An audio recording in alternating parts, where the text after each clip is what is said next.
Shalom les amis, shalom à tous et à toutes, en espérant B'ezrat Hashem que tout va bien. Je suis désolé pour le décalage du cours, mais on s'approche de Rosh Hashanah, on essaye de travailler pour faire rentrer les gens. Et voilà, Hashem Ya'azor, comme on dit, à la grâce de Dieu, comme on dit, parce que vraiment, J'aime Yazor, c'est tout. Qu'Hachem il ait pitié qu'il ouvre les portes. En tout cas, on a passé toute la nuit à ça. Essayer des frontières de là, des frontières de là-bas. Pour l'instant, on n'a pas d'ouverture.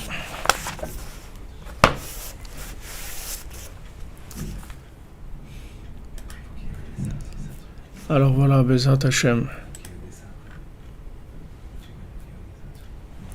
Ah, Michael Sebag, tu es gentil, Bezat Hashem, Srout, Tzedaka, tu es une bonne année, Bezat Hashem, tu sais arriver à Ouman, ça ouvre les portes de Ouman. Alors on commence par les halachot de la Lashon Hara. Si on prend une personne en flagrant délit de vol, tromperie ou autre dommage, et qu'il est certain que la victime n'a pas été dédommagée, on est en droit d'en faire part à un tiers si cela peut aider la personne lésée à obtenir réparation. Donc si c'est dans un cas où ça peut aider à réparer la chose, alors on peut en parler. Si maintenant ça ne va rien aider du tout, c'est juste du colportage d'informations, alors ça ne sert à rien. C'est-à-dire c'est interdit. Si le but recherché en rapportant qu'une personne a porté préjudice à une autre est de pousser le fauteur à payer sa dette, il est interdit de rapporter les faits. Si cette condition ne sont pas toutes réunies, le locuteur doit avoir assisté lui-même à la scène ou éclaircir l'affaire ou éclaircir l'affaire avec certitude. Alors je relis. Si le but recherché en rapportant qu'une personne a porté préjudice à une autre est de pousser le fauteur à payer sa dette, d'accord?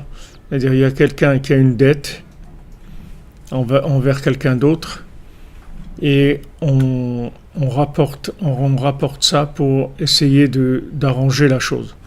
Il est interdit de rapporter les faits si les conditions, c'est-à-dire toutes ces conditions ne sont pas réunies, c'est-à-dire le locuteur doit avoir assisté lui-même à la scène ou éclaircir l'affaire avec certitude. Ça, c'est une des conditions.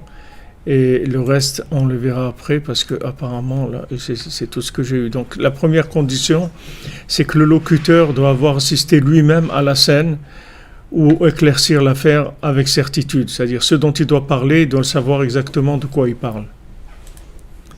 Voilà, les amis, merci pour notre ami qui nous envoie les halachot tous les jours, gracieusement.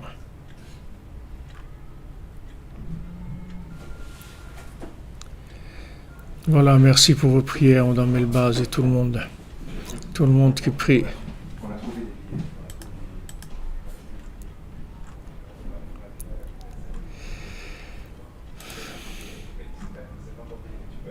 Refoua Shlema pour Betzalel Ben Rachel, pour Daniel Rivka Bat Bela d'Ashdod, pour Pinchas Ben Tita,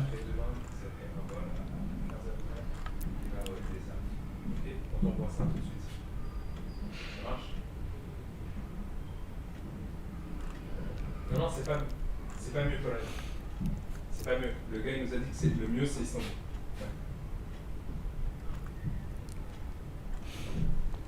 Voilà, que des bonnes nouvelles, Bezat Hashem, Refoua Shlema pour tous les malades.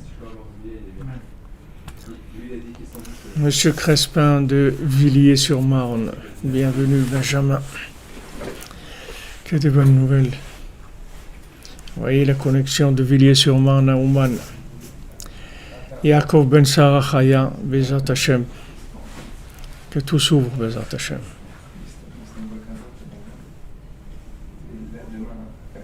Greta Bat Mirella.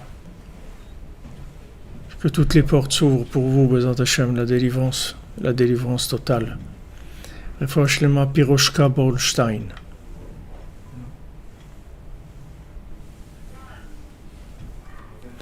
Oui, c'est vrai, j'ai vu qu'il y a des Breslev qui sont en route avec un yacht vers Odessa.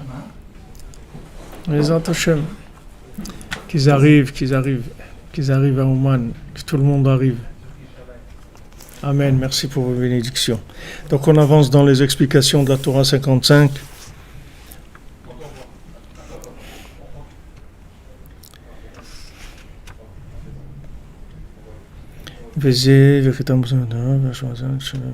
d'accord, on a vu ça. והרכבתיך על במות הארץ, ולאכלתיך נחלת ליעקב אביך.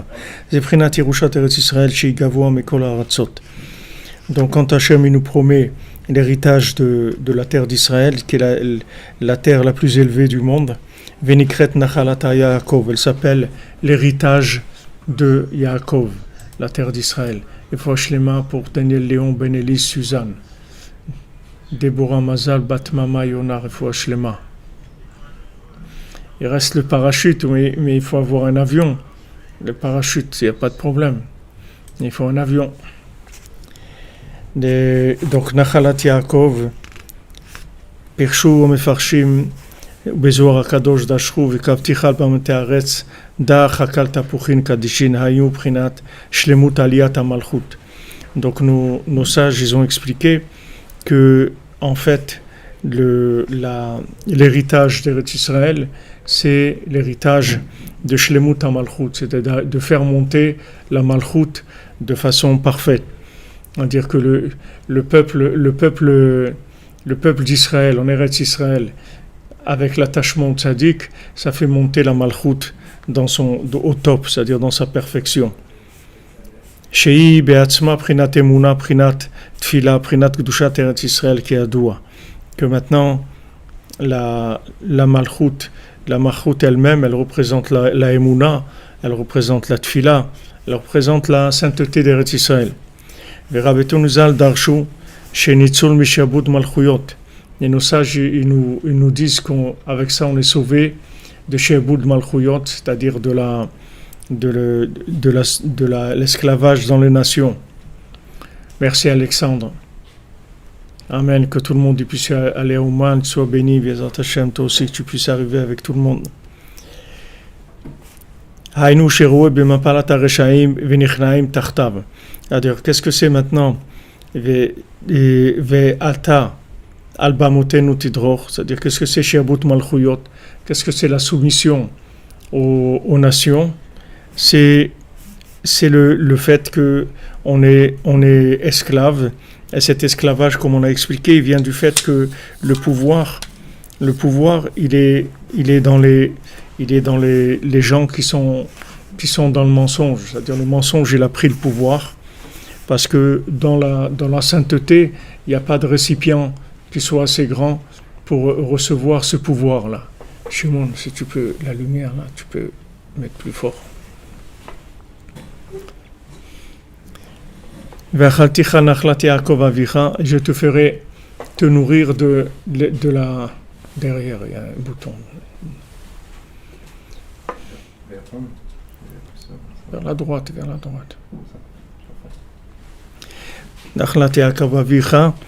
C'est-à-dire, je te donnerai à manger de l'héritage de Yaakov, ton père.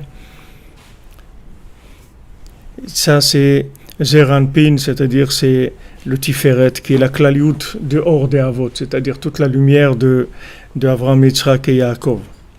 Prinat Tiferet Banim Avotam, comme c'est écrit, le Tiferet, la splendeur des enfants, c'est leurs parents, comme c'est écrit plusieurs fois. Donc maintenant, il y a un lien entre la Malchut, la Emouna, la prière et la Kedusha d'Eretz Israël. C'est-à-dire que la sainteté d'Eretz Israël a un rapport direct avec la Emouna et avec la Tfila, puisque la Tfila, c'est la Avoda de la Emouna. C'est-à-dire quand on prie, en fait, notre niveau de prière, c'est notre niveau d'Emouna. Donc on l'a vu dans la Torah que Rabbeinu il dit que pourquoi maintenant il faut faire attention à accepter les jugements d'Hachem, parce que si on n'accepte pas les jugements d'Hachem, ça nous fait baisser la Emouna, et automatiquement ça fait baisser la Tfila, et automatiquement ça fait baisser aussi la révélation de la Kedusha d'Eretz Israël. C'est-à-dire que la sainteté d'Eretz Israël, elle ne peut se révéler que avec la prière. Et la prière, elle ne peut être parfaite que s'il y a une foi qui est complète, une confiance complète dans Hachem.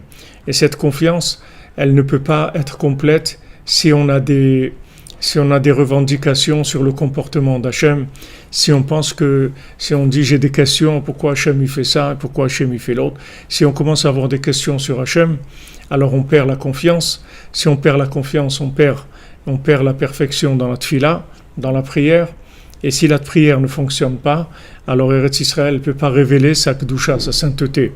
Comme il est écrit, Ubeti bet tefila ikarel ekol ha'amim, ma maison, c'est une maison de prière pour tous les peuples. C'est-à-dire que maintenant, si on veut arriver à ce que la terre d'Israël, elle révèle sa sainteté, elle montre sa grandeur, que ce ne soit pas un pays islam comme tous les autres pays, qu'elle montre vraiment que c'est une terre de connexion avec l'infini, que c'est une terre qui se trouve entre ce monde et l'autre, c'est-à-dire c'est la porte de l'infini, puisque Israël, c'est Yachar El, c'est les lettres Yachar El, c'est-à-dire directement vers Hachem. Et on sait que toutes les prières, elles doivent passer pour Jérusalem pour monter. C'est-à-dire n'importe qui prie dans le monde, de n'importe quel endroit, sa prière, elle doit passer par Eretz Israël pour pouvoir monter. Elle doit passer par le Kodesh HaKodashim. C'est le lien avec l'infini. La porte de l'infini, elle se trouve dans le Kodesh HaKodashim, c'est-à-dire là où il y a le Kotel HaMaharavi. Donc pour arriver à ce niveau-là, ça commence par la Emouna. Merci Aaron. Aaron Ben Rivka. Yeshuot Venechamot, Bezant Hashem, bonne santé pour ton fils et beaucoup de bracha dans la maison, Bezant Hashem, et que voilà, Hashem nous ouvre les portes.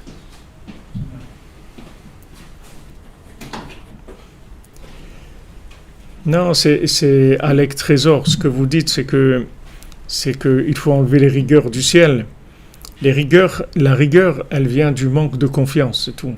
La rigueur, c'est quand on ne connaît pas. La rigueur, elle vient vers nous. Qu'est-ce que c'est la rigueur? La rigueur, elle vient de la stara. La rigueur, c'est quand on force Hachem à se comporter avec rigueur, parce que on le connaît pas.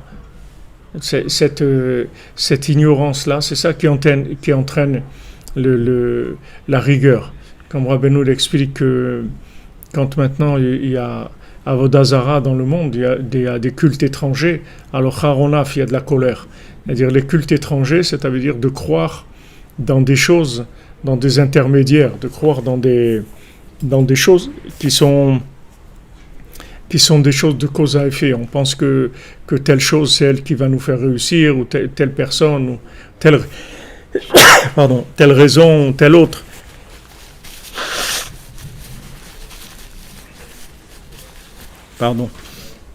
On pense que une chose ou une autre va nous faire réussir. Et c'est ça qui entraîne la colère. Il faut savoir que Béhémet, derrière toutes les choses qu'on fait, c'est uniquement Hachem qui va décider. Et quand on fait quelque chose, une ishtadlout, même que ce soit pour venir à Ouman, qu'on prend un yacht pour venir à Ouman, un train, un bus, un avion, une voiture, à pied, en trottinette, en croquinette, n'importe comment qu'on vient, il faut savoir que derrière ça, c'est Hachem. C'est Hachem qui va décider, c'est Hachem qui décide tout. C'est Hachem qui décide que l'Ukraine, elle ferme ses frontières, c'est Hachem qui décide que ce qu'il y a eu, c'est la pandémie, toutes ces choses-là, c'est Hachem qui décide. Maintenant, pourquoi il y a de la rigueur? C'est parce qu'on ne connaît pas Hachem. On ne connaît pas Hachem. Donc, comme on ne connaît pas Hachem, on utilise des choses, des intermédiaires qu'Hachem nous a donnés juste pour créer si vous voulez, comme un... C'est comme si vous envoyez quelqu'un pour parler, Rabbeinu, il dit, on envoie un intermédiaire, parce que maintenant, on peut pas, vous voulez parler avec un roi, par exemple. Maintenant, vous ne pouvez pas parler avec le roi, parce que vous allez venir devant le roi, vous allez vous évanouir, vous allez voir un roi, vous allez vous évanouir. Un roi, c'est très impressionnant. Donc maintenant, à plus forte raison, quelqu'un va venir devant Hachem, il va s'évanouir, il peut pas parler, il peut rien dire, il peut pas parler. Donc qu'est-ce qu'il fait? Il envoie quelqu'un qui est entre les deux, qui est un intermédiaire, qui est introduit dans le palais, et lui, il va parler avec le roi en son nom. Donc maintenant, toute la matière, en fait, la matière, c'est un lévouche d'Hachem. C'est-à-dire, Hachem, il a créé le monde avec les Aseret Adibrot, avec les 10 paroles, 10 commandements, et les 10 commandements, ils ont donné les 10 mamarot, les 10 paroles de la création. C'est-à-dire, chaque chose de la création, chaque élément, le ciel, la terre, le soleil, la lune, les océans, les plantes, le minéral, le végétal, l'animal, l'humain, tout ça, c'est Hachem. C'est des contractions d'Hachem dans des éléments qui sont abordables pour nous. Mais en fait, eux, ce sont des étapes de rapprochement vers Hachem. Mais si maintenant on déconnecte cette chose-là d'Hachem, on n'a rien fait. C'est-à-dire que si maintenant, cette personne que vous avez envoyée chez le roi pour obtenir quelque chose, vous avez besoin que le roi il vous donne un visa pour Ouman, pour que vous ouvrir la porte, vous puissiez arriver à Ouman. Alors vous allez voir quelqu'un, vous lui dites, voilà, toi tu es introduit, tu connais le roi. Alors va et demande-lui, s'il te plaît, qu'il signe des autorisations, qu'il laisse rentrer, etc. Mais si à un moment, vous oubliez que cette personne-là que vous avez choisie comme intermédiaire, vous oubliez que lui, il doit aller chez le roi.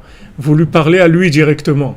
Vous lui dites, ouais, mais toi, tu peux me donner un visa pour Ouman, et pourquoi tu ne veux pas me donner, etc. Mais lui, il ne comprend rien de quoi vous parlez, parce que lui, il ne peut rien faire du tout. Lui, vous l'avez choisi parce qu'il connaît le roi, c'est tout, parce qu'il est introduit chez le roi. Donc lui, il va servir d'intermédiaire. Mais si maintenant vous prenez cet intermédiaire comme étant celui qui a le pouvoir, alors ça c'est de l'Avoda Zara, ça s'appelle un culte étranger. Et ça amène de la colère dans le monde. Ça amène de la colère, ça amène de la rigueur. Parce que la rigueur, si vous voulez, c'est la façon d'imposer le pouvoir quand il n'est pas reconnu. Comme dans tous les pays où il y a des dictateurs, c'est des gens qui n'ont pas été élus par le peuple. Le peuple ne voulait pas d'eux, en fait, et se sont imposés. Maintenant, quand Hachem il voit qu'on ne veut pas de lui, qu'on essaye de s'arranger avec les intermédiaires, qu'on prend les intermédiaires à partie, c'est-à-dire on les met de côté et on les utilise pour nous. C'est-à-dire tout ce que Hachem il a mis sur terre, tous les éléments de la terre, on les utilise comme étant, en les développant nous-mêmes, en fabriquant des choses, en développant des choses dans l'agriculture, dans tous les domaines. On développe des choses de par nous-mêmes, mais on met pas Hachem dedans. On dit voilà, on a fait ça, on a monté une usine, on a monté un truc, on a fait ci, on a fait là, on a fait ça, et ça tourne, voilà, il y a 50 employés, ça tourne bien, on est arrivé à faire ça, mais on met pas Hachem dedans. Donc si on met pas Hachem dedans, la création, elle n'a aucun sens, parce que Hachem, il a créé le monde, parce qu'il veut qu'on le connaisse. Mais si maintenant on décide d'utiliser des intermédiaires, en les mettant, en les voyant comme des décisionnaires, alors c'est sûr qu'on n'a rien fait du tout. On va nulle part avec ça. Donc qu'est-ce qu'il fait Hachem ? Quand il voit qu'on utilise des intermédiaires, alors il se montre un petit peu. Comment il se montre ? En déstabilisant les intermédiaires. Vous voyez que les intermédiaires, ils ne marchent plus tellement. Alors quand vous voyez que les intermédiaires, ils ne marchent plus tellement, vous dites, mais qu'est-ce qui se passe là ? L'intermédiaire, il ne marche pas. Le médicament, il ne marche pas. Alors, mais attends, mais c'est écrit dans la posologie, dans le truc, que quand on a telle chose, on prend ce médicament, ça soigne ça. J'ai même une ordonnance de médecin, il m'a dit voilà, vous prenez 2 cachets par jour, ça va vous soigner. Maintenant, je n'ai pas pris les cachets, ça ne m'a pas soigné. Donc, qu'est-ce qui se passe ? Donc, Hachem, il déstabilise les intermédiaires. Alors, quand on déstabilise les intermédiaires, qu'est-ce qui se passe ? La personne, elle commence à prier. Alors, Rabbi Nachman, il nous dit une clé. Et pendant le mois de Elul, c'est tout le mois de Elul qu'il faut dire des Teilim, il faut dire des psaumes, parce que les Teilim, ils sont Mesugalim pour la Tchouva. Rabbi nous dit que les Teilim, ça aide pour la Tchouva. Puisque David Amelech, il a écrit les Teilim, c'est sa Tchouva, c'est de David Amelech. Alors, maintenant, Rabbi nous dit comme ça. Il dit, les gens, quand ça ne marche pas, les médicaments, qu'est-ce qu'ils font ? Ils se mettent à prier. Ils font des psaumes. Quand ils voient que les médicaments ne fonctionne pas, alors ils se mettent à faire des psaumes. Alors Rabbeinu il dit regarde, au lieu de faire les psaumes, quand tu as utilisé tous les intermédiaires et tu as vu que ça ne marchait pas, alors fais les psaumes avant de contacter les intermédiaires et ça va marcher. Si maintenant tu fais les psaumes avant comme on dit, de mettre la main à la pâte, avant de mettre la main à la pâte, tu fais les psaumes. Donc ça veut dire quoi? Tu as d'abord couronné le roi, c'est-à-dire tu as reconnu le roi. Tu as dit au roi, voilà, c'est vous le seul décisionnaire. Moi je sais, Hachem, que c'est toi qui décides tout. Que c'est toi qui décides, c'est que toi qui décides que si quelqu'un est malade, c'est toi qui décides que quelqu'un va guérir, comment il va guérir, par qui il va guérir, par quel moyen il va guérir, à quel moment il va guérir. C'est toi qui décides tout ça. Maintenant, une fois que j'ai annoncé ça, c'est-à-dire que j'ai reconnu le roi en tant que pouvoir suprême, maintenant je vais utiliser un intermédiaire parce que je ne peux pas m'approcher du roi. C'est trop grand pour moi, c'est trop fort pour moi. Je ne suis pas au niveau de m'approcher du roi. Donc je vais utiliser un intermédiaire, mais cet intermédiaire, en fait, c'est un représentant du roi. C'est un représentant de moi, et c'est un représentant du roi aussi. Parce que cet intermédiaire, il a été créé par les 10 commandements qui ont donné les 10 paroles de la création. Et maintenant, pourquoi cet intermédiaire, il a été créé? Pour pas m'affoler, pour pas que je perde le libre arbitre aussi, pour que je puisse faire des choix. De dire, voilà, maintenant je dois prendre un médicament, mais je sais que ce médicament-là, c'est pas lui qui me soigne. C'est Hachem qui lui donne la force de me soigner. C'est Hachem qui lui donne la force de me soigner. Donc si je mets les choses à leur place, ça marche, parce que ça adoucit la rigueur et je rentre dans la miséricorde. Mais si maintenant je mets l'intermédiaire en tant que pouvoir indépendant, ça marche pas. Alors ça, je vous le donne un exemple simple, c'est-à-dire que j'essaie de simplifier au maximum. Mais il faut savoir qu'à tous les niveaux, c'est comme ça. Même dans les plus grands niveaux de Torah, de concept de l'infini, dans les plus grands secrets, les plus grandes visions divines, aussi c'est comme ça. Rabbi Nachman, il disait il y avait un grand tzaddik en Ukraine qui voyait le chariot céleste. C'est-à-dire, il voyait le chariot céleste et maintenant, il disait à Rabbi Nachman, voilà, il est comme ça, et comme ci, comme ça. Alors, Rabbi Nachman, il lui a dit, non, c'est pas comme ça qu'on voit le chariot céleste. C'est-à-dire, Rabbeinu lui a dit, même dans sa vision du chariot céleste, il se trompait, en fait. Parce que sa vision, elle était erronée, parce qu'il avait une emprise dans la matière. C'est-à-dire, il n'avait pas, comme on a vu ici, une émouna qui était parfaite. Donc sa vision, même dans le spirituel, elle était tronquée, elle n'était pas comme il fallait. Donc Rabbeinu lui a dit, c'est pas comme ça qu'on voit le chariot céleste. Tu crois que tu vois le chariot céleste, mais c'est pas, tu as une vision de quelque chose qui ressemble au chariot céleste, mais c'est pas le chariot céleste. C'est-à-dire que c'est à tous les niveaux, c'est comme ça. Les 4 qui sont rentrés dans le Pardès, c'est la même chose. Ils sont rentrés avec Rabbi Akiva, Elisha ben Abouya et Ben Zoma ben Azaï. Ils sont rentrés avec Rabbi Akiva. Et ils ont vu l'ange de la Mishnah, ils ont vu l'ange des 6 jours de la semaine. Ils ont vu une splendeur éblouissante, un pouvoir éblouissant, et ils n'ont pas pu connecter ce pouvoir avec Hachem. Ils ont dit, un tel pouvoir, c'est impossible que ça vienne d'Hachem. C'est-à-dire, ce pouvoir-là, il est indépendant, il est trop beau, il a l'air trop fort, trop beau pour être dépendant. Comme si vous voyez quelque chose de beau dans le monde, Hachem, il a fait des fleurs magnifiques, des centaines de fleurs ou des milliers de sortes de fleurs magnifiques. Mais toutes ces fleurs-là, c'est Hachem qui les a faites. C'est Hachem qui a dessiné. Hachem mitzayach kelokenu. La Gemara elle dit dans Brachot, en tsur kelokenu. En tsur kelokenu, on dit il n'y a pas un rocher, un roc comme Hachem. La Gemara, elle dit, ne dit pas Tsour, mais Tsayar. C'est-à-dire, Hachem, il dessine un ciel avec des nuages comme ça, avec un lever du soleil, un coucher du soleil, des choses magnifiques dans le monde qu'Hachem il fait. Mais c'est Hachem qui fait ça. Maintenant, si maintenant je vois une fleur, et je sais que cette fleur, en fait, qu'est-ce qu'elle fait? Elle ne fait que manifester la beauté d'Hachem, mais à un niveau qui m'est perceptible, parce que si je voulais voir la beauté d'Hachem en m'approchant de l'infini, je verrais rien du tout, parce que ça me brûlerait complètement, je pourrais pas. Donc Hachem, il s'est contracté, il a contracté sa lumière, et cette lumière, ça donne les splendeurs du monde, la beauté du monde, même chez l'humain ou chez l'animal, ou chez le végétal ou minéral, tout ce qu'il y a dans le monde, les océans ou les montagnes, toutes les choses qui sont magnifiques dans le monde, la campagne, tout ce qui est beau dans le monde, cette beauté-là, en fait, c'est la beauté d'Hachem, mais seulement contractée dans un élément qui nous est accessible. Donc les plus grands aussi se sont trompés. Les plus grands aussi ils se sont trompés. Ne croyez pas que c'est quelque chose.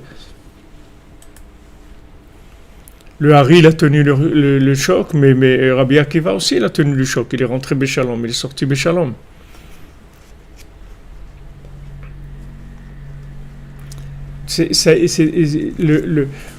C'est-à-dire tout notre travail à nous, c'est que nous aussi on a en nous quelque chose d'intermédiaire qui est le corps, c'est-à-dire on est dans un corps, mais nous on est une âme divine qui est de l'infini dans un corps humain, une âme divine dans un corps humain. Mais si maintenant on croit que nous, Ani, c'est le corps, alors ça y est, c'est de la Vodazara, on est parti complètement dans un monde dans le néant, on est parti dans le néant. Il faut savoir que le corps, c'est une enveloppe de l'âme. L'âme, c'est elle le cavalier, et le corps, c'est le cheval, c'est pas le contraire. C'est pas le contraire. La vie, elle vient de l'âme, elle vient pas du corps. Le corps, il a aucune vie. Vous enlevez l'âme et le corps, il est mort, c'est fini. Même si c'est une machine extraordinaire, mais elle est morte. Ni les yeux y voient, ni les oreilles entendent, ça y est, le corps, il pourrit en quelques jours. Parce qu'il n'y a pas l'âme dedans. Donc là, nous aussi, on vit avec cet intermédiaire qui est le corps.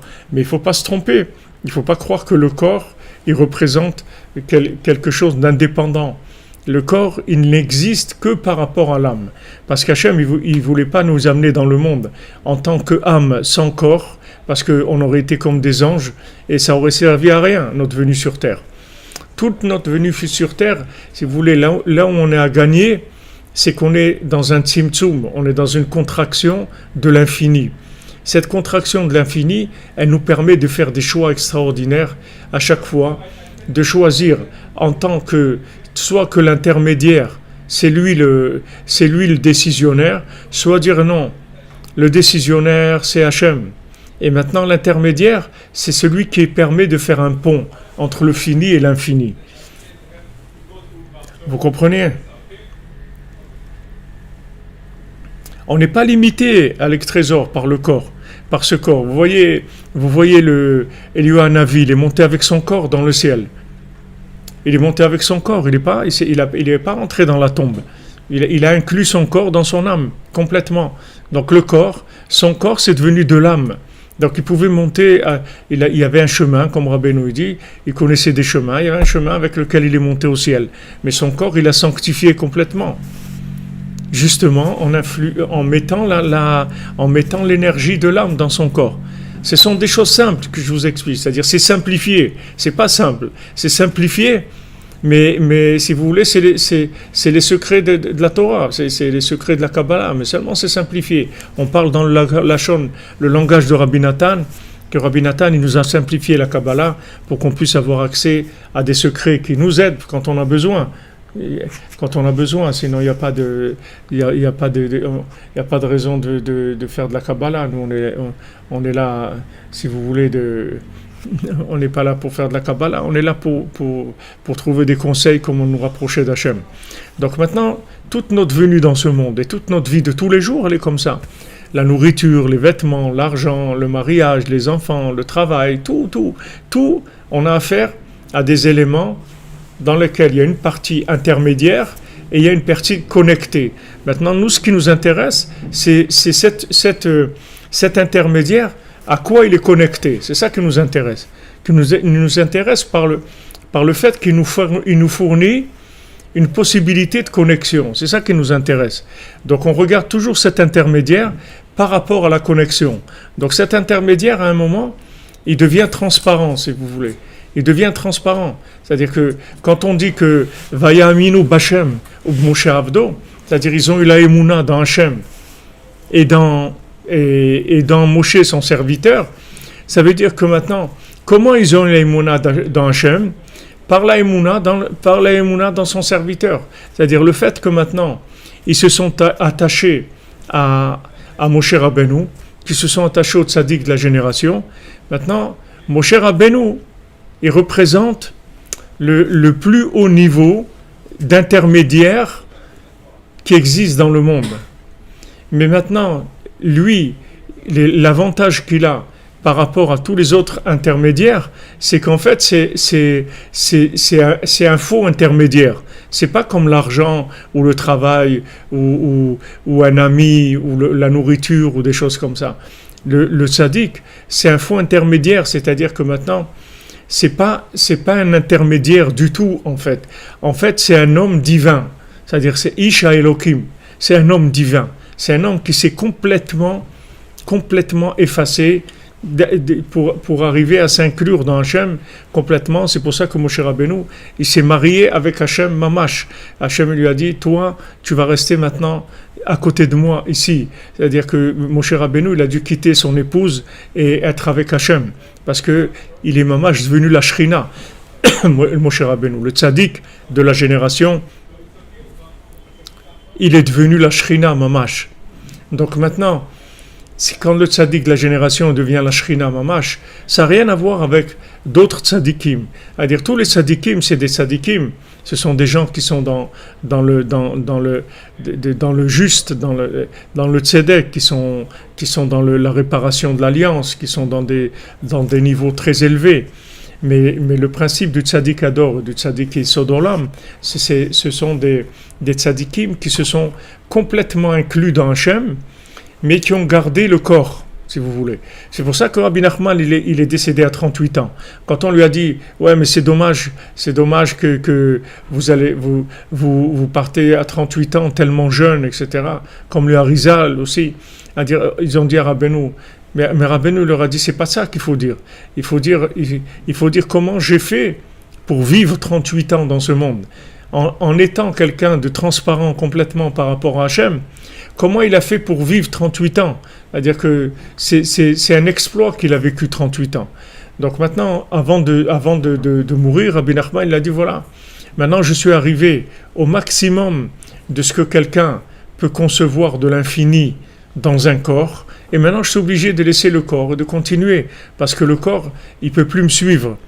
Donc il est arrivé au maximum de la sanctification du corps, il a rendu le corps complètement transparent, c'est-à-dire le corps, il n'avait plus aucun ego, aucune existence de par lui-même. Donc lui, il peut intervenir auprès d'Hachem, et quand lui dit quelque chose, alors c'est comme si Hachem il le dit, c'est la même chose. Tzadik gozer, Hachem mekayem. Le tzadik il dit quelque chose, et Hachem il le fait, parce que le tzadik c'est l'homme divin. Donc quand il dit quelque chose, quand il décide quelque chose, alors Hachem il le fait, parce que c'est son représentant sur terre. Mais ce n'est pas son représentant qui est indépendant, c'est son représentant qui est complètement inclus en lui. Complètement inclus en lui, c'est pour ça qu'Hachem il consulte toujours le tzaddik pour faire quelque chose dans le monde. C'est-à-dire Hachem il parle à Avraham Avinu, il lui dit voilà, il parle à Noach, il lui dit voilà je vais faire ça, Avraham Avinu je vais faire ça, ce que je vais faire avec Sodome. Hachem il parle avec les tzaddikim, il leur dit ce qu'il va faire, parce que Hachem il se sent lié, c'est-à-dire aux tzaddikim qui travaillent dans ce monde. Il dit comment je vais détruire Sodome, je ne vais pas le dire à Avraham Avinu, c'est impossible. Pourquoi il doit le dire à Avraham Avinu? Si Hachem il veut décider quelque chose, il peut le décider, pas du tout. Parce que le tzaddik, il devient le maître des mondes inférieurs. Donc on est obligé de passer par lui. Que ce soit les gens d'en bas ou que ce soit les gens d'en haut. Que ce soit du haut ou d'en bas, c'est lui le pont. C'est lui le pont qui permet de faire circuler entre les gens qui sont dans la matière et entre l'infini. Il se trouve, comme Rabbeinu dit dans Sipurim Asiot, il se trouve à un endroit où cet endroit-là, en fait, il n'existe pas. C'est pas un endroit. C'est un endroit qui n'est pas dans ce monde. Il se trouve dans une notion de temps qui n'existe pas aussi, qui se trouve complètement inclus au-dessus du temps. Voilà, le tzaddik qui vit dans un endroit qui est un côté dans ce monde et l'autre côté de l'autre monde. Mais même le côté qu'il a dans ce monde, il ne fait pas partie d'une existence indépendante. Même le côté qu'il y a dans ce monde, c'est qu'un reflet, par rapport à la matière. Mais il est complètement inclus dans l'autre monde. Donc lui, il peut intervenir, lui, il peut faire obtenir des choses extraordinaires chez Hachem. Et c'est pour ça que Rabbeinu, il dit qu'il est les 24 tribunaux d'en haut, c'est lui. Tout ce qui se passe en haut, c'est lui qui décide. C'est lui qui décide parce que c'est un homme divin, si vous voulez. Alors ça, je vous donne cet exemple-là parce que c'est quelque chose qu'on doit comprendre par rapport aux tzadikei Yesodei Olam, de comprendre qu'est-ce que c'est les tzadikei Yesodei Olam, quelle est leur valeur, quelle est leur fonction aussi, comment les tzadikei Yesodei Olam, ils représentent toute la délivrance du monde. Mais aussi, c'est pour vous illustrer par rapport à la vie de chacun d'entre nous. C'est-à-dire que nous, on doit faire des efforts tout le temps pour connecter notre vie. C'est-à-dire il faut que tous les éléments de notre vie soient connectés. Il faut que notre argent soit connecté, il faut que notre nourriture soit connectée, il faut que nos vêtements soient connectés, il faut que notre mariage soit connecté, nos enfants, notre maison, notre travail. Tout ce qu'on fait, il faut que ça soit connecté. Parce que si c'est pas connecté, on tombe tout de suite dans un problème d'idolâtrie, si vous voulez. Il n'y a pas d'idolâtrie, c'est-à-dire que tout ce qu'il y a sur terre, ce sont des moyens. C'est pour ça qu'Hachem, il donne des sanctifications, si vous voulez, des sanctifications, des modes de sanctification. Par exemple, quand quelqu'un, il donne le maaser, il donne 10% de ce qu'il gagne, alors il a sanctifié 90% de son argent, il les a sanctifiés. C'est-à-dire, il les a connectés. Puisqu'il les a pris et il a prélevé la dîme, il a prélevé 10% pour Hachem. Quand il a prélevé 10% pour Hachem, ça veut dire qu'il a dit, en fait, cet argent, il est à Hachem. La preuve, c'est que je prélève 10% et je les donne à Hachem. Donc ça, c'est pour montrer que l'argent, il appartient à Hachem.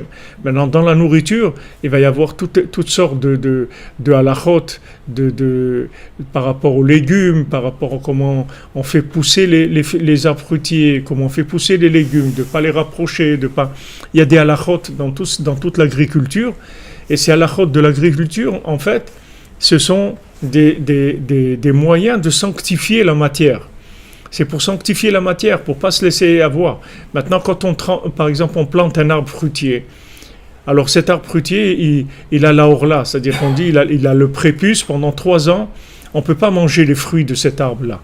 Pendant 3 ans, il faut laisser ces fruits-là, ces fruits ne sont pas consommables. Parce que pendant les 3 premières années, ces fruits-là, ils ne sont pas au niveau qu'on puisse nous les intégrer et en faire des moyens de servir Hachem. Si maintenant on mange ces fruits avant les 3 ans, ils vont nous faire tomber parce que c'est trop fort par rapport au niveau où on est. Donc on laisse 3 ans passer et à partir de la 4e année, on commence à manger les fruits de l'arbre. Alors tout ce qui régit, si vous voulez, même la kashrut, tout ce qui régit, toutes les halachot qui régissent le monde de l'agriculture ou le monde du commerce, toutes les halachot en général, elles sont faites pour ça. Elles sont faites pour connecter des situations qui sont purement matérielles. Elles sont purement matérielles, mais il faut les connecter. Et ça, il ne faut jamais oublier. C'est-à-dire que quand on a accès à la Hitbodedut, à Chatzot, à toutes ces choses-là, c'est justement pour nous permettre de sanctifier notre vie. C'est-à-dire, comme il dit David Ameller, c'est moi qui réveille le matin, c'est pas le matin qui me réveille. C'est-à-dire que moi, quand le matin arrive, moi je me suis déjà, Ça fait déjà longtemps que je suis réveillé. C'est-à-dire j'ai pris le dessus sur lui. J'ai pris le dessus sur la matière. J'ai dépassé la matière. C'est-à-dire que je suis arrivé avant la matière, je me suis installé déjà avant la matière. Donc quand la matière arrive, elle n'a pas d'autre choix que de s'inclure dans le spirituel.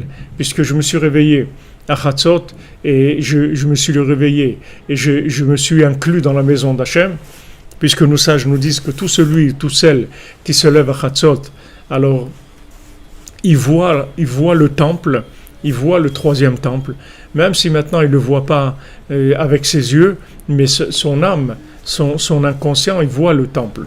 C'est-à-dire le fait qu'il voit le temple, après quand il va dans la journée, quand il va voir des McDonald's ou des bitcoins ou je sais pas, n'importe quoi, c'est pas, ça va pas le rendre fou, il va pas commencer à perdre sa tête. Pourquoi? Parce que il a vu une lumière qui est beaucoup plus grande que toutes ces lumières-là. Mais si maintenant il n'a pas vu cette lumière, alors il va être attiré par la lumière qu'il y a dans la matière. Mais le minimum de lumière qu'Hachem il a mis dans la matière, c'est juste pour la rendre connectable, c'est tout. Sinon, elle n'aurait pas été connectable. Si elle n'avait pas cette lumière-là, elle n'aurait pas été connectable avec l'infini. Donc il n'y a pas un élément sur Terre où il n'y a pas une présence divine.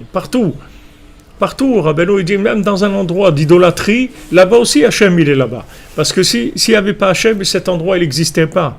Et la chose, elle n'existerait pas. Donc Hachem, il se trouve partout, seulement il est plus ou moins révélé, c'est tout. Donc notre travail, c'est la révélation. Mais la révélation, elle se fait par la Emouna. La base de la révélation, c'est la confiance dans Hachem. Il faut avoir confiance dans Hachem. Ça, c'est la base.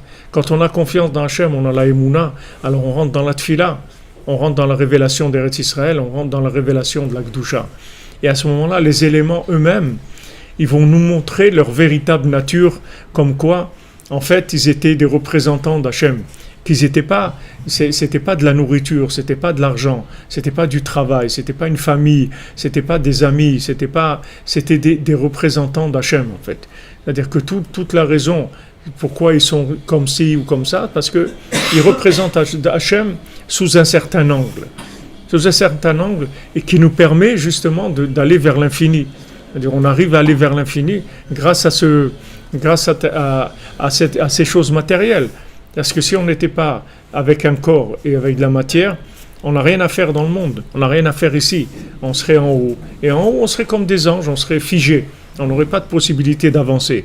Mais dans ce monde, on peut progresser énormément. Dans ce monde, on peut avancer. Chaque seconde, on peut avancer. Si on a les bonnes intentions, les bonnes kavanotes, c'est-à-dire si on sait comment gérer la matière, il faut savoir gérer le corps, gérer l'argent, gérer la nourriture, gérer les rapports humains. Tout ça, ce sont des gestions, des choses, des principes de gestion. De savoir qu'il y a le rapport avec la matière, et savoir que ce rapport avec la matière, c'est en fait pour me connecter à Hachem à travers cette matière. Parce que me connecter à Hachem en direct, je ne peux pas. Donc je passe par un intermédiaire. Cet intermédiaire me permet d'arriver à me connecter. Et quand je vais me connecter par l'intermédiaire, je vais me connecter beaucoup plus, dans un niveau plus élevé que si j'étais directement devant Hachem. Même l'Internet, c'est comme ça. Même quand on fait un shiur maintenant, en live, le fait que chacune est chez soi, là où elle est, dans son travail, ou là où elle est dans ses repères à elle, là où elle évolue. Et maintenant, de là où elle évolue, elle fait une connexion avec la Torah, une connexion avec Rabbeinu, une connexion avec Ouman. Ça lui permet de comprendre des choses et d'assimiler des choses extraordinaires. Pourquoi? Parce qu'elle se trouve dans des éléments qu'elle maîtrise au point de vue gestion. Et maintenant, ces éléments qu'elle maîtrise au point de vue gestion, elle les connecte avec la sainteté, elle les connecte avec le sadique, ça lui fait une véritable compréhension et une véritable intégration. Parce que toute l'intégration de la lumière, le fait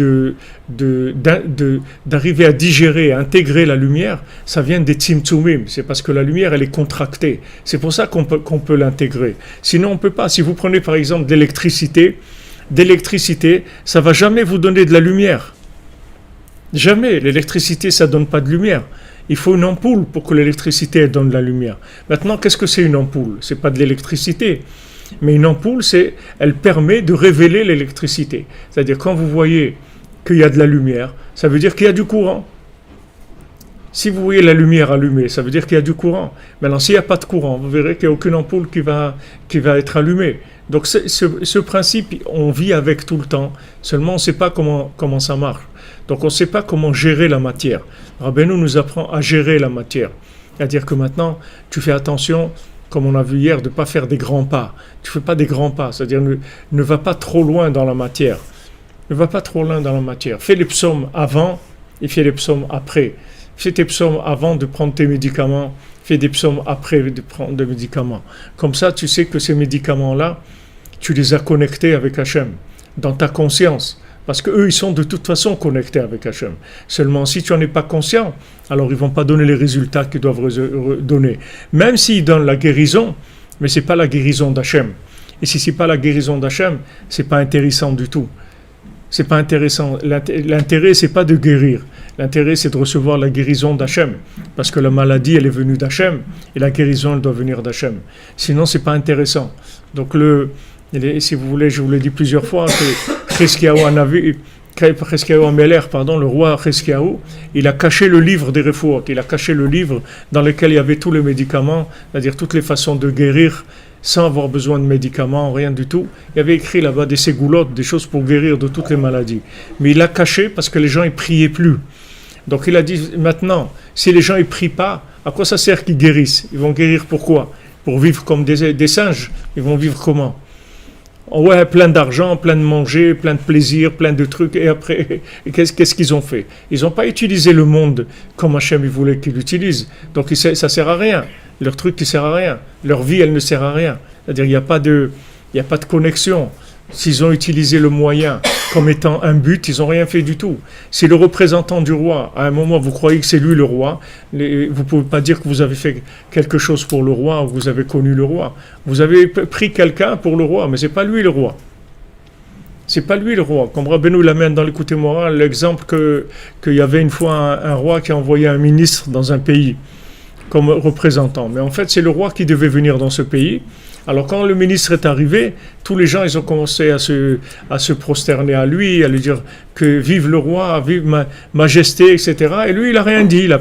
C'était agréable, c'était sympa. Donc il n'a rien dit du tout. Et il s'est fait passer, c'est pas qu'il s'est fait passer pour le roi, c'est qu'on lui a dit qu'il était le roi. Et lui, il n'a rien dit, il n'a pas démenti. Il n'a pas dit non, attendez, c'est pas moi le roi. Le roi, il m'a envoyé. Moi, je suis qu'un simple ministre. Il n'a pas dit ça. D'ailleurs, la matière, elle ne va pas vous le dire non plus. Elle ne va pas vous dire, attends, c'est pas moi.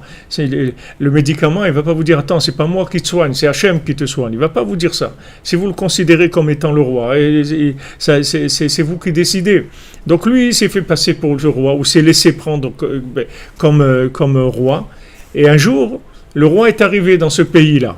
Alors quand il est arrivé dans ce pays, le roi, et il y avait déjà le roi qui était là. Donc ils l'ont considéré comme un ministre. Ils l'ont fait assis à côté du roi, qui en fait c'était le ministre. Alors pendant le repas, le vrai roi, il a parlé avec son ministre, il lui a dit, regarde, ici tout le monde te considère comme le roi, et moi comme un ministre. Mais tous les deux, on sait qui est le roi et qui est le ministre. Tous les deux, on n'a aucun doute sur la vérité. Donc c'est ça le principe, si vous voulez. Le principe, c'est que maintenant, tous les objets, tout ce qu'il y a dans le monde, toute la matière, l'argent, tout, c'est fait pour connecter à Hachem. Mais maintenant, si vous voulez l'utiliser comme objet déconnecté, alors vous pouvez l'utiliser comme objet déconnecté, il n'y a pas de problème, il ne va rien vous dire. Il va pas se révolter, il ne va pas dire non, c'est pas... À un certain niveau, il peut arriver à ne plus fonctionner, parce qu'il n'est pas d'accord. Comme la terre qui veut plus, depuis que Adam Arishon il a fauté, elle veut plus donner à manger à l'homme. Il dit si c'est comme ça, si l'homme il a pas écouté Hachem, alors je lui donne pas à manger. Et c'est Hachem qui l'oblige à nous donner à manger. Mais la terre, elle veut pas nous donner à manger, elle nous en veut, elle en veut Adam Arishon qui a fauté. C'est pour ça qu'on dit Motzi lechem min haaretz. Hachem il fait sortir le pain de la terre, c'est-à-dire il le sort de force, il oblige la terre à nous donner à manger. Mais si la terre elle allait comme elle voulait, elle aurait elle n'aurait pas donné à manger. Les océans, c'est la même chose. Ils sont très en colère contre l'homme du fait qu'il ne fait pas la volonté d'Hachem. Et les vagues, elles voudraient noyer le monde. Mais Hachem, il les arrête. Vous voyez, les vagues, elles avancent, et à un moment, tac, elles s'arrêtent. Les vagues, elles s'arrêtent. Et quand elles discutent, Rabbeinu rapporte un midrash où les vagues, elles discutent entre elles, et elles disent, viens, on va aller noyer cet endroit, etc.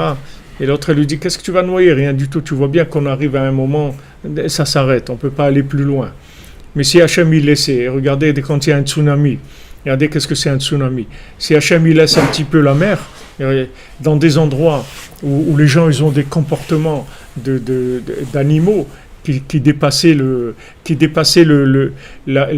vous voulez, quand les gens ils arrivent à des niveaux de destruction, où ils rendent la chose pratiquement inconnectable, tellement ils ont inversé les choses, la chose elle devient pratiquement inconnectable, c'est-à-dire qu'on peut plus voir Hachem dans cette chose-là, tellement il est caché. Il est tellement caché qu'il n'y a aucun être humain qui peut voir dans la perversion telle de Hachem. Donc, qu'est-ce qu'il y a? Les éléments ils commencent à se révolter. C'est comme les manifestations, les gens ils sortent dans la rue, on ne veut plus les masques, on ne veut plus de confinement, etc. Ok. Alors la mer, c'est la même chose. On dit, on veut plus ces êtres humains qui se comportent comme ça ne nous intéresse pas. Nous, tu nous as créés pour révéler. La mer, elle dit à Hachem, tu m'as créé pour te révéler, mais regarde. Alors la mère, elle obtient l'autorisation d'aller plus loin pour réveiller l'homme, pour lui faire prendre conscience qu'il faut qu'il ait des limites. Il y a des limites dans la vie, c'est-à-dire on peut utiliser les choses de façon, si vous voulez, d'exploiter la matière, mais il y a des limites. Il y a des limites d'inversion qu'il ne faut pas dépasser, parce que après, c'est des points de non-retour. C'est pas qu'Hachem, il est pas là-bas. Hachem, il est là-bas, mais tu peux plus le trouver. Parce que comme tu peux plus le trouver là, dans ces endroits-là. Alors quand on arrive à ça, alors il y a une révolte du monde de la matière. Le monde de la matière, il se révolte. Donc ça, on y assiste. Merci, Elitra Belsi, qu'Hachem vous bénisse.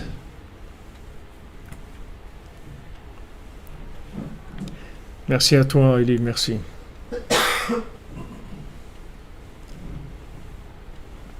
Amen, merci. Ok.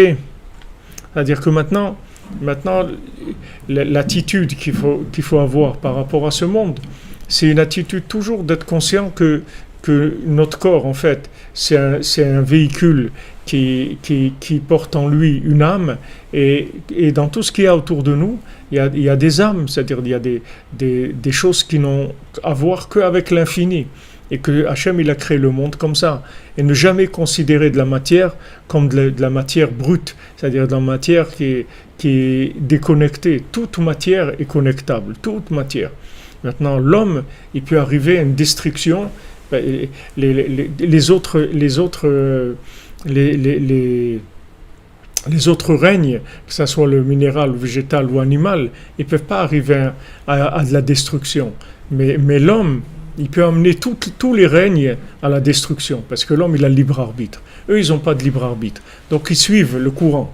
C'est-à-dire, si ça va d'un côté, ils vont d'un côté, ça va d'un autre côté, ils vont d'un autre côté. Mais l'homme, il a le libre arbitre. C'est-à-dire, c'est lui qui décide, en fait, de l'état de toute la création, c'est-à-dire de tout ce qu'il y a dans le monde. Les gens, ils se révoltent contre la pollution, tout ça, mais la pollution, c'est l'homme qui est pollué. C'est pas que l'homme pollue le monde. L'homme, il est pollué. Donc, quand il est pollué, automatiquement, il pollue le monde. Mais la réparation de la pollution, elle n'est pas d'aller faire des espaces verts. La réparation, c'est de soigner la tête des gens et le cœur des gens. C'est là où elle est la réparation. Et si maintenant on répare le cœur et la tête des gens, les espaces verts, ils vont être là automatiquement. La nature, elle va donner toute sa splendeur, elle va donner tout ce qu'elle a à donner. Mais quand l'homme va dans des chemins qui ne sont pas les chemins de la connexion, alors aussi tout recule, toute la nature elle recule. C'est comme le corps, c'est-à-dire quand l'âme elle se sent frustrée par le corps, que le corps il exagère dans le pouvoir qu'il prend, alors l'âme elle recule un petit peu. Et si l'âme recule un petit peu, la personne elle tombe malade, c'est tout. C'est pas difficile.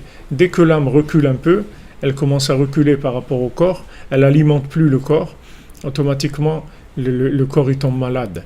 Donc ça c'est Si vous voulez, c'est la conscience qui nous vient avec l'Aïdbodedut, avec l'attachement tzaddik, avec Chatzot, avec Tikkun HaKlali, Tikkun HaKlali aussi, les 10 chants, les 10 mizmorim, les 10 mélodies. C'est quoi ces 10 mélodies? C'est pour réparer la connexion avec les 10 commandements et les 10 paroles de la création. Et les 10 doigts de la main, pour que nos mains, elles soient pas des mains qui soient indépendantes, que nos mains, on sache que nos mains, c'est la prolongation de notre âme. Donc le Tikkun HaKlali répare ça, c'est-à-dire il permet de rétablir la connexion à travers les 10 commandements, à travers les 10 paroles de la création, de retrouver la Hachem à travers ces 10 paroles de la création avec lesquelles on vit toute la journée, puisque tout ce qu'on fait toute la journée, ça a toujours un rapport avec les 10 paroles de la création. Tout notre corps, la nourriture, le travail, les rapports humains, tout ça a un rapport avec les 10 paroles de la création. Donc quand on a cette conscience-là de connexion, alors c'est la vie, c'est ça la véritable vie. Et après, tout ce qu'on fait, ça nous connecte. Que ce soit travailler, ou manger, ou parler, ou tout ce qu'on fait, ça y est, ça nous connecte. On vit dans un monde connecté. Et c'est un autre monde. Alors, Bezrat Hachem nous envoie sa miséricorde, qu'il ouvre les portes, que ceux qui veulent venir passer Rosh Hashanah à Ouman, comme Rabbeinu l'a dit, que tout le monde vienne, Et voilà, il y a des gens qui me demandent, qui viennent de loin, des États-Unis et tout. Et je dis, mais Rav Ifra, si c'est fermé et tout, est-ce que ça vaut la peine que je prenne l'avion? Je dis, c'est sûr, tu prends l'avion. Tu prends l'avion, tu viens. Je dis, tu vas au maximum de là où tu peux aller. C'est sûr, parce que chaque pas que tu fais, tu es venu à Rosh Hashanah, en fait. Rabbeinu, il dit que toute la Avodat Hashem, elle dépend du voyage qu'on fait chez le tzaddik. Rabbeinu, il parle du voyage. Derrière, c'est parti assez sur la route, j'ai raconté une histoire. Rabbeinu, il parle du déplacement. Le déplacement, c'est le principal. Parce que comment on est arrivé là où on est arrivé, c'est par le déplacement. Le déplacement, c'est ça qui fait le lien. La connexion, elle se fait par le déplacement. Quand on se déplace, on connecte deux endroits. Donc maintenant, quelqu'un qui part pour Ouman, dès qu'il sort de chez lui, même quand il est chez lui, qui prépare ses valises, tout ça, et dès qu'il sort, chaque pas qu'il fait, il va à Ouman. Il va à l'aéroport, il prend l'avion, il prend le train, il va en voiture, il prend le bus. Ce qu'il fait, c'est la route pour Ouman. Ah, maintenant, Bezrat Hashem qu'il arrive, mais si quelqu'un il a fait la route et il n'est pas arrivé, mais il a fait déjà 80% du chemin, il a déjà 70% du Rosh Hashanah dans sa poche, même s'il n'a pas 100%. Et 70% du Rosh Hashanah de Rabbeinu, c'est énorme. On ne peut même pas imaginer ce que ça veut dire. Donc c'est sûr qu'il faut faire le maximum. Même si on sait que c'est fermé, c'est pas grave. On vient devant la porte et on tape à la porte et on pleure et on demande que ça s'ouvre, c'est tout. Mais on espère, Bezrat Hashem, que la miséricorde va prendre le dessus et qu'il y aura une ouverture, Bezrat Hashem. Merci les amis. Que des bonnes nouvelles. Voilà, la pensée, elle est déjà là-bas, Bezrat Hashem. Elle est déjà là, plutôt. Voilà, des bonnes nouvelles pour vous tous et vous toutes. Et on se retrouve, Bezrat Hashem, tout à l'heure à 4h. Et pour le cours de la journée, je suis désolé, mais j'ai pas, avec tous les chamboulements qu'il y a là, je peux pas garantir de l'heure. Normalement, c'est 14h, mais ça peut bouger. Plus tôt, non, mais plus tard, oui. Ça peut être 15, 16, 17, je sais pas. Mais j'essaye de garder 14h, Bezrat Hashem. Merci pour tout. Il faut acheter les mains pour Ava Shirel Batlinda. Bezrat Hashem. Que des bonnes nouvelles. Que des bonnes nouvelles. Amen. Que vous bénisse à tous et Bezrat Hashem la refoua. La refoua pour tous les malades. Bezrat Hashem la délivrance, les Ivugim, la Parnassa et Ouman Rosh Hashanah pour tout le monde.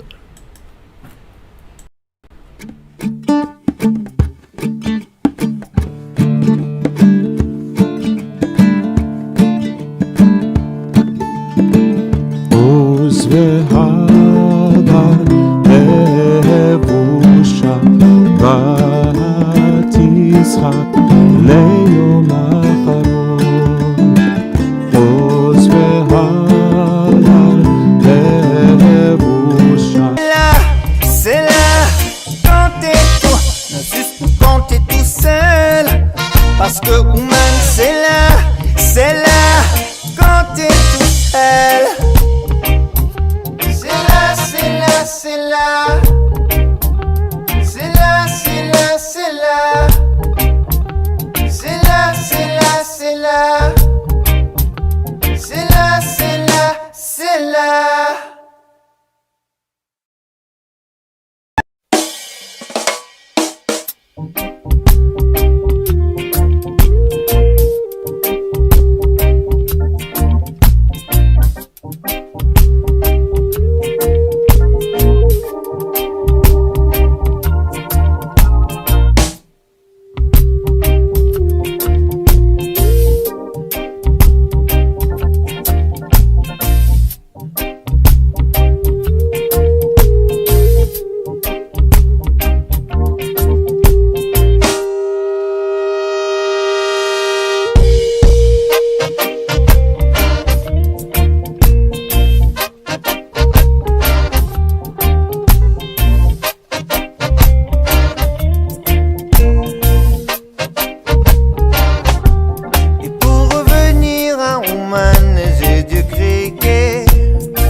Partir tout droit vers ma destinée.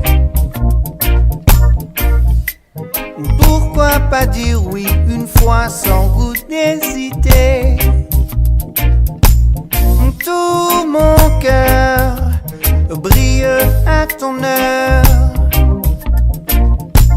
Mon frère, ma sœur, c'est fini la douleur.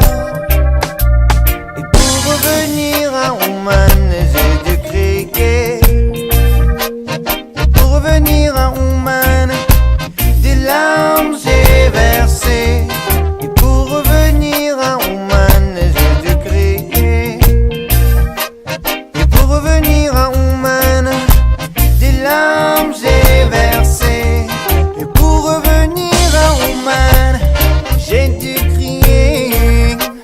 Et pour revenir à Ouman, des larmes j'ai versé. Parce que Ouman c'est là. Quand t'es tout seul, tout seul. Parce que Ouman c'est là, c'est là. Quand t'es tout seul, tout seul. Parce que Ouman c'est là. Quand t'es tout seul, tout seul. Parce que Ouman c'est là, c'est là. Quand t'es tout seul. One more thing to say now. Et tout ce que dit la foi, c'est la vérité.